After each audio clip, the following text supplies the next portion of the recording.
Sampai berjumpa kembali, selamat berjumpa kembali. Sampai sama selamat ketukar-tukar. Selamat berjumpa kembali. Oke, terakhir kita membicarakan masalah konstruk dan konstruk ini antara dua itu ya. Dan sebenarnya mereka ini antara positif dan konstruktivis itu adalah sebenarnya eh, yang disebut dengan strukturalis ya. Jadi strukturalis inilah yang harus kita pahami ya. Strukturalis ini adalah sebenarnya pola, semua itu terjadi karena pola. Kamu bisa lihat bentuk-bentuk gambar ini semua adalah pola, struktur. Kamu bisa tahu kemana akan pergi semuanya.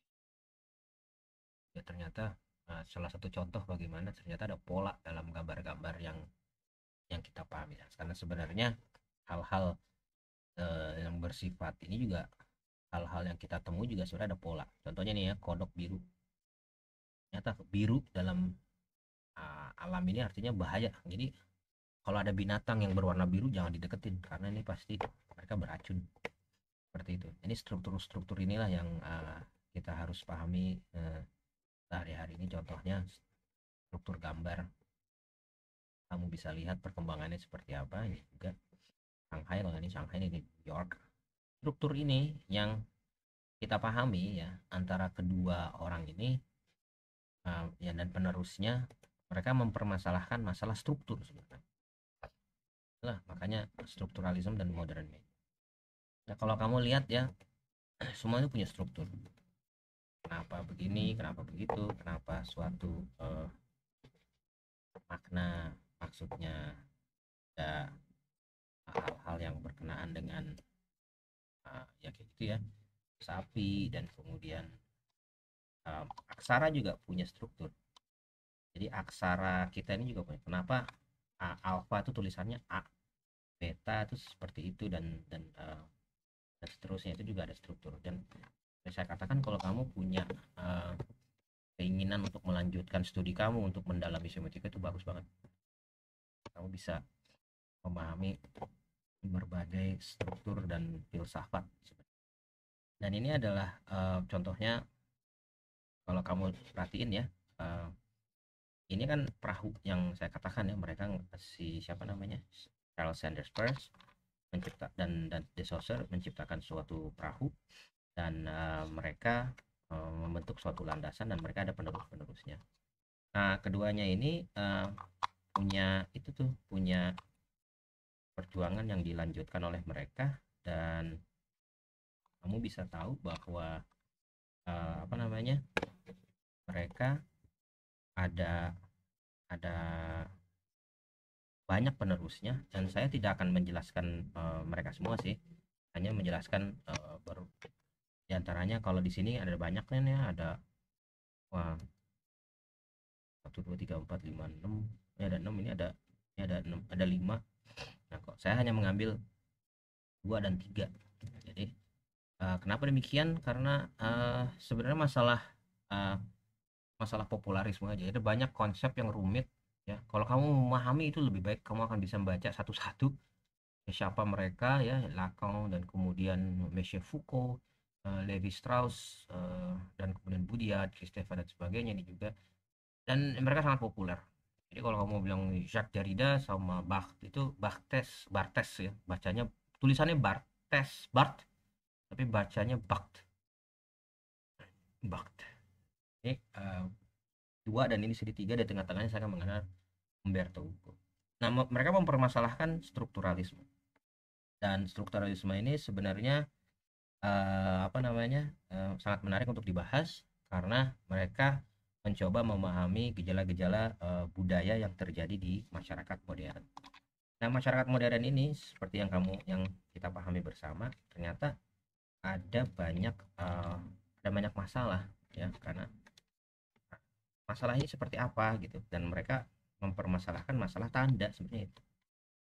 Berangkat dari itu ya, dari uh, signify dan signifier. Derrida mengatakan ini ya, Barthes mengatakan sebenarnya makna ini adalah interaksi antara konotasi dan notasi, dan itu membentuk mitos. mitos ini diyakini sebagai realita, jadi dianggap sebagai realita padahal tidak.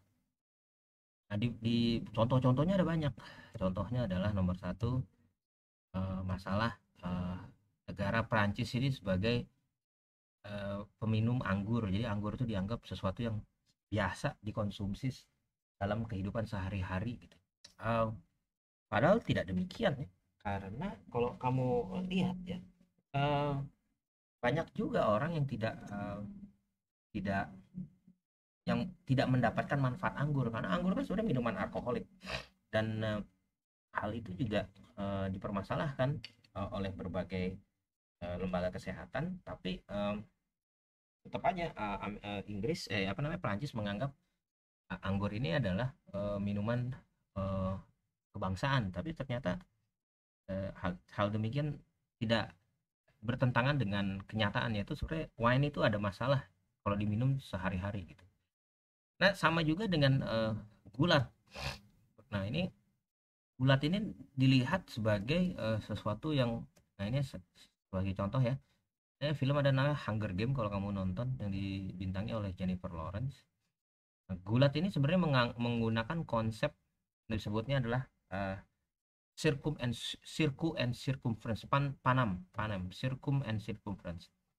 Jadi politik ini nih disebutnya adalah politik roti dan sirkus. Nah, politik roti dan sirkus ini mereka menyaksikan kejahatan moral, dan sebenarnya orang orang itu tidak ini apa namanya eh, tidak peduli dengan masalah penting lagi, karena mereka dialihkan dengan eh, panem at circumstances. Nah, ini nih. Jadi di filmnya orang-orang miskin ini diredam kemarahannya dengan suatu permainan namanya Hunger Game. Jadi jagoan-jagoan mereka akan diaduk satu sama lain. Nah, ini sebenarnya adalah perwakilan-perwakilan orang miskin sebenarnya, dan mereka diaduk satu sama lain. Supaya kenapa? Supaya mereka diredam. Nah, Panem and Circenses ini sebenarnya konsepnya orang Romawi, eh, gladiator ya, dan Circuses. Nah, ini filmnya, salah satu film, ini film Star Trek. Ini ceritanya Star Trek dari tahun 70-an. Nah, ini coba dilihat. Nah, ini masalah brand, dan ini masalah popular culture ya, Indonesian Idol, MTV, dan sebagainya dan sebagainya. Jadi orang sibuk ngurusin ini, dan kemudian mereka ditawarkan dengan brand. Nah, konsep-konsep seperti ini muncul dalam gulat. Gulat ini sebenarnya tidak benar, tidak nyata. Mereka itu cuma bercanda-bercanda aja, bercanda-bercanda aja. Nah, kamu juga harus melihat bahwa ini sesuatu yang dianggap benar itu disebut dengan mitos. Mitos itu bukan mitos ada foto dongeng gitu ya, tapi mitos itu adalah sesuatu yang dianggap nyata atau sesuatu yang dianggap benar. Dan itu terjadi di gulat fashion, dan kita harus bisa memahami mitos. Nah, juga kemudian juga semiotika juga harus bisa membaca realita yang hubungannya dengan eh, konstruksi sosial. Makanya konstruksi sosial itu hubungannya dengan strukturalisme itu. Nah, strukturalisme ini ya harus dipahami dengan cara didiskonstruksikan, dibongkar. Bagaimana kita tahu konstruksinya? Ya, kita harus lihat konstruksi jejak. Konstruksi jejak ini adalah perbedaan satu sama lain, dan kalau misalkan tidak ada perbedaan sama-sama lainnya, ternyata itu adalah tanda-tanda yang diumpamakan.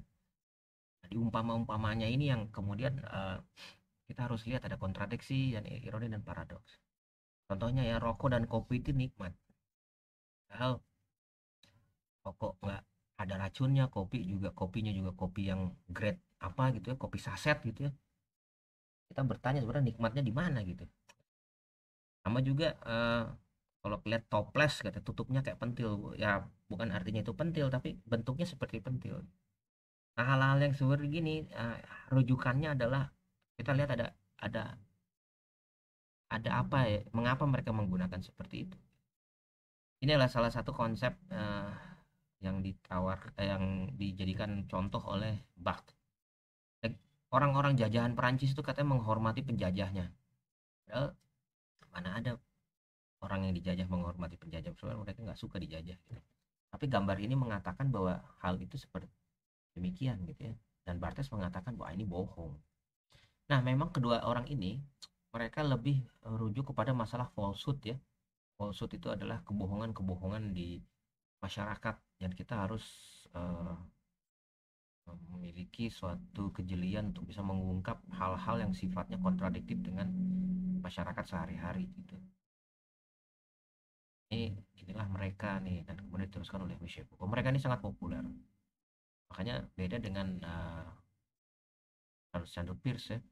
Ini orang yang sangat populer, tapi juga mereka lebih populer lagi gitu.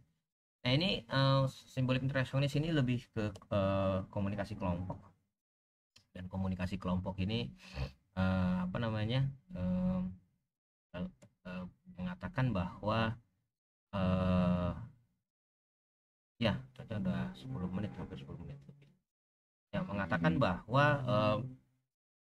simbolik interaksionis ini termotivasi untuk bertindak berdasarkan pemaknaan. Kalau ini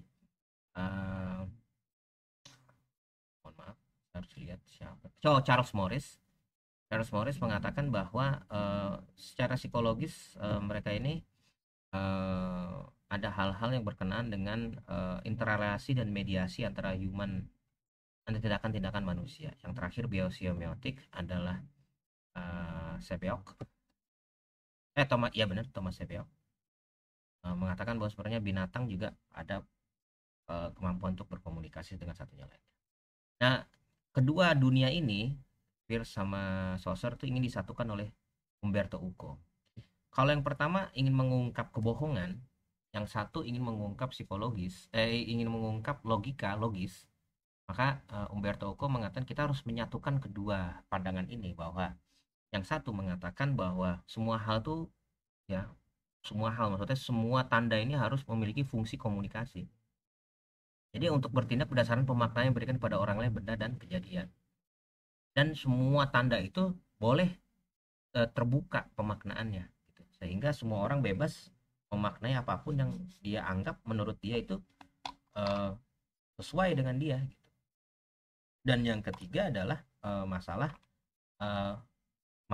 kenyataan ya. Tanda itu seharusnya nyata, artinya tanda itu harusnya memiliki suatu konsep yang mana itu menceritakan sesuatu yang benar gitu, tidak lagi berbohong seperti itu. Nah, kalau misalkan ada hal-hal seperti itu gitu, dan demikian harus dibicarakan ulang nih masalah tanda itu. Umberto Eco berkesimpulan tiga hal ini ya. Jadi tidak apa-apa gitu, bahwa close and open interpretation itu tidak diperbolehkan asalkan kita mengacu kepada kebenaran. Jadi kita ini sebenarnya luar biasa ya, sekarang ini lagi zaman-zamannya hoax. Jadi hoax ini juga bisa dimaknai sebenarnya ada apa nih dengan dunia sekarang. Kayak kita tahu bahwa minuman ini mewakili autentisi keaslian Italia, padahal kan nggak mungkin ini dari Italia. Jadi cuman mensimulasikan aja ini dari Italia. Nah, menurut saya kita harus lebih lebih cerdas untuk mendeteksi ini dan membicarakan sesuatu yang sifatnya nyata dan benar. Saya kira itu aja yang bisa sampaikan. Terima kasih atas waktunya dan sampai jumpa di pertemuan selanjutnya.